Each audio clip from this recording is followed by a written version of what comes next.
Πες μου τι νιώθεις, να σηκωθώ και να φύγω επιτέλους, την αλήθεια. Την αλήθεια. Μόνο. Είμαι τόσο ερωτευμένος μαζί σου και απλά δεν ξέρω πώς να το διαχειριστώ όλο αυτό. Σε κοιτάζω και λιώνω, ρε, το καταλαβαίνεις. Θέλω να σ' αρπάξω, να σε φιλήσω και να κολλήσουν τα χείλη μου πάνω σου και να σου πω αυτό που δεν έχω πει ποτέ. Ποτέ σε καμία. Σ' αγαπάω. Αλλά τα διέλυσες όλα με τη μαλακία που πήγες και έκανες. Όλα. Διέλυσες το πιο ωραίο πράγμα που θα μπορούσε να έχει συμβεί ποτέ και στους δυο μας.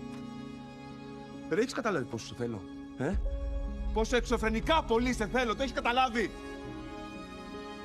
Απλά από εδώ και στο εξής θα είσαι καταδικασμένη να ζεις με αυτό. Για πάντα. Και τώρα ναι, μπορείς να φύγεις. I love. Φύγε!